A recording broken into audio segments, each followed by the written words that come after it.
Looks like each one's a little more developed maybe, so, or at least the bottom two compared to the top two. There's more process in the top two. Yeah, the process with these ones is like I cut out the paper dolls, and then on this one I put the paper dolls on the paper, drew over with the acetylene torch, removed the paper dolls, wrote all over that piece, and then glued the paper dolls back on top.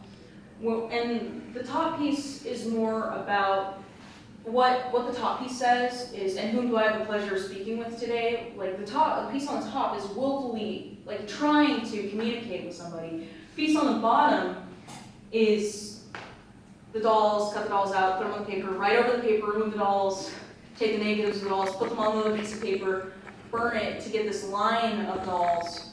And this one says your words mean nothing. And so this work is really about the dichotomy between the attempt to speak with someone and the refutation of what they're saying. And so process for this one, the top is more processed because it's in a way kind of a metaphor for the effort it takes to communicate with someone, if that makes sense. Does that? So do you see them as a collection or individual pieces? One of the difficult things in working like this is I would be completely comfortable isolating these and displaying them by themselves. But in this context, I decided to display them all together because for the purposes of this show, I think they work a lot more cogently as a set. At one point I was actually considering having two of them on that wall and two of them on that wall, so they were facing each other in dialogue, but they kind of lost their potency when I did that. And so I guess the answer to that question is both. Or either, yeah. I think I like them best as a set, but whenever I make anything like this, where it's multiples, I really try to make each one, in addition to being one of the multiples, being strong enough to stand on its own without the help of its neighbors. Does that make sense? Any other awesome questions that I didn't prepare for at all? Well, I got one. Okay, anyway. No, it's not a. Probably not. I'm wondering. Sorry. Anxiety and I just lost the other. Obsession. Obsession. Thank you. Forgetfulness. Yeah. So anxiety and obsession. So the process, right, embodies fairly well, I would say, some anxiety and some obsession. I'd say that a viewer coming through here would probably pick that up pretty well.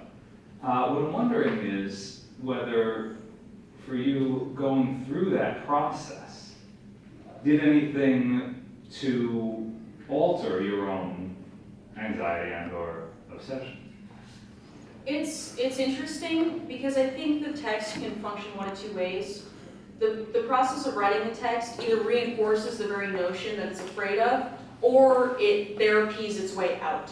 And for me, I think it varied depending on the specific words that I was writing. Certainly some of these are a lot more confrontational and a lot more angry than some of the other things, where on the one behind Marco and Wade, it says all I ever needed from you was a suitcase. When I was writing that one, it certainly didn't dispel any of the anxiety. If anything, it amplified it. Whereas in the case of this one, you didn't finish your tea. By the time I was done writing it, I was more at peace with the fact that this other imaginary person in this completely constructed narrative hadn't finished it. So for me, it tended to go one of two ways, but there wasn't really even for me to predict what was going to happen until I was done with it.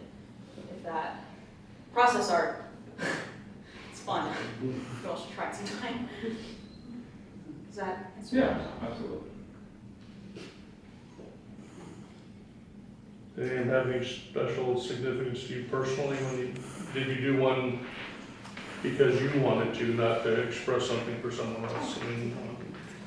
I'd say that all this work is like unapologetically and flagrantly autobiographical.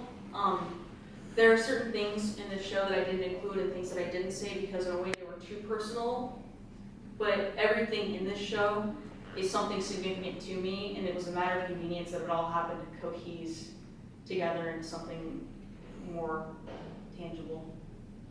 But everything in here, especially that one says the entropy can only increase in an isolated system. It's written probably 1,000 times on that sheet of paper. That has incredible significance to me, and I don't want to explain why, but in a way I did try to make them vague enough so that anybody could potentially do something with it without, like if I was name dropping in here, or if I was, there's a way to do it so that the phrases are so specific that you can't interface with it. And I was trying to avoid that, even if all the phrases in here are meaningful to me as well. It was difficult to find that balance, but I was definitely going for that balance. Thank you for sharing.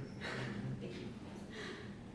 I wonder, having actually done similar work, did you find any of these processes to be meditative and calming?